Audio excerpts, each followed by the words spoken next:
So hi there, we are Brendan and Janine. We are. What would you like me to say? Go for a stop recording. It's like you look at me. Go for a stop recording. So hello, we are Brendan and Janine. We're Brendan and Janine.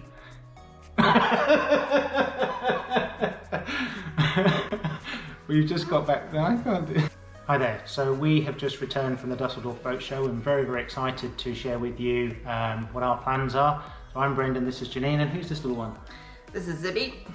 This is our 3.5-year-old puggle. So we got her as a young pup. We've gone through lots with her, health-wise. She looks like she's about 33 years old, but she's only 3.5 years old.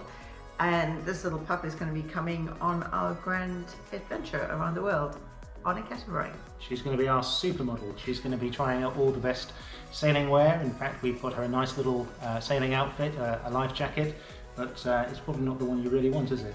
No, because when we got it, we went on a week-long up and down the English canals, and the English canal is not quite the same. I'm sure everybody agrees, not quite the same as going across the Bay of Biscay or crossing the Atlantic. So that little beautiful number that she sported out and about will not be coming with us.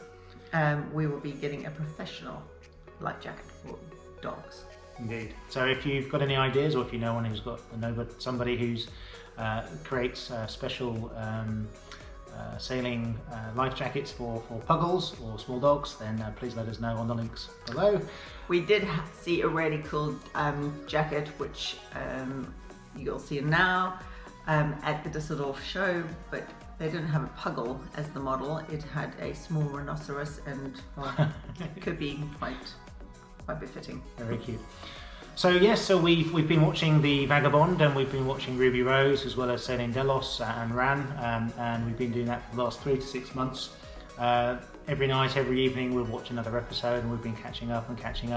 It's really exciting to see how these guys have just gone around the world, mostly on their monohulls, and gone across the Atlantic and then back here and there and out of the Panama Canal. We're just, originally we were only going to go around the Mediterranean, but these guys have given us the confidence to sail across the Atlantic to the Caribbean, maybe over to the Galapagos Islands. We're not so sure, but we won't be going to New Zealand because they don't like dogs, and because they don't like dogs, we don't like them. And we probably won't be going to Korea either, because we think Koreans eat dogs. Well, it's a bit of a generalization, I'm sure. Not all Korean dogs, not all Koreans, eat dogs, but we don't want to go to Korea. Is there even a coast in Korea? I don't know. There's North and South Korea. Anyway, we'll have to look into it. But that's not part of our trip. So we're definitely going to go down to the Mediterranean, spend quite a long time hopping from one marina to another, and making sure that we take lots of pictures and lots of videos and record lots of information to put up onto our Sales Secrets website, so that other people can see where the good places to go are. We'll be leaving lots of reviews about the places we go to. And of course, little old Z, she'll have her Puggle Tales. Not so old, Daddy. Little old P will have a Puggle Tales channel, so she'll be leaving notes about what she likes and what she doesn't like about each place. She particularly likes the French coastline. In fact, she knows how to woof in French, doesn't she? She does. She's quite good in, she's spent some time in France on the Alps, so we're going to go and explore a different part of France. But I think it's going to be interesting, really, with regards to people that are interested in taking dogs. I think we absolutely have no idea. So just the general basics about biscuits and food and toilets and everything like that. So we'll be, of course, learning as we go, making mistakes. But I think it'll be interesting, and we want to share that. And I think she's just such a cool little dog, and she's up for most things, especially if there's a bed and food and sausages. And sausages. So she's easy. So yeah, we're excited about it. Very excited. Is she excited? She just said that she wants a comfortable bed, which is normally our bed. So we've, in addition to all of the places to go to, we've been looking at the different boats. We fell in love with the Moody. We intended to go and see the Moody 41 at its premiere in the Dusseldorf Boat Show, but Between the time of booking our tickets for the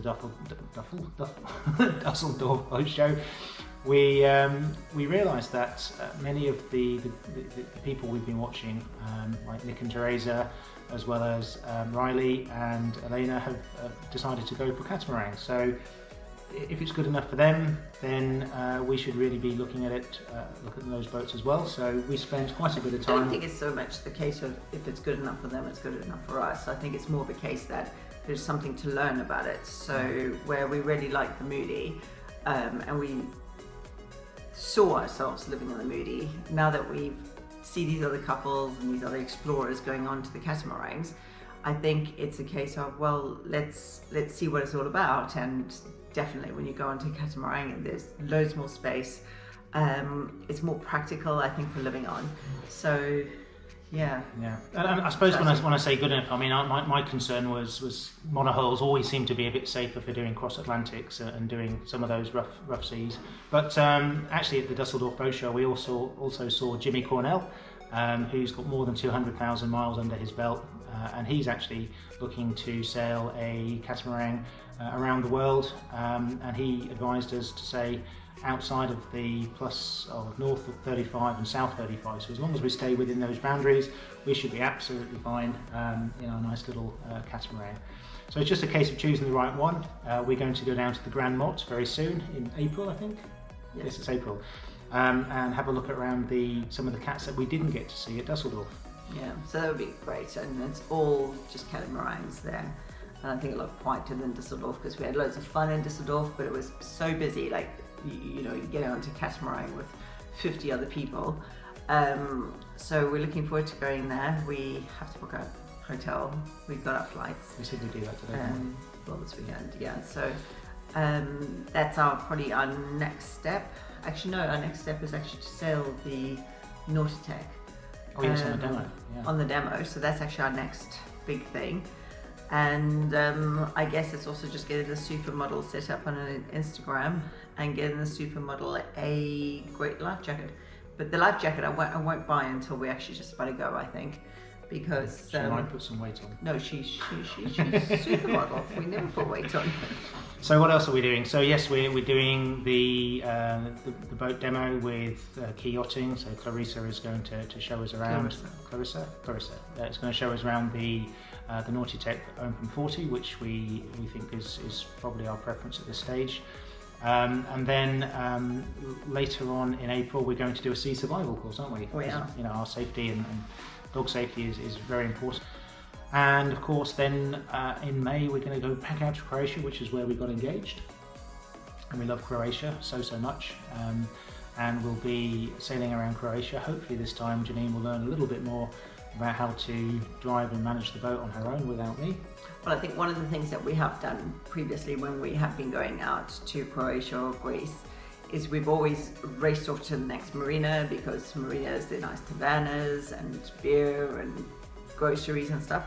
But I think what we're going to do going forward is pretty much look at anchorage.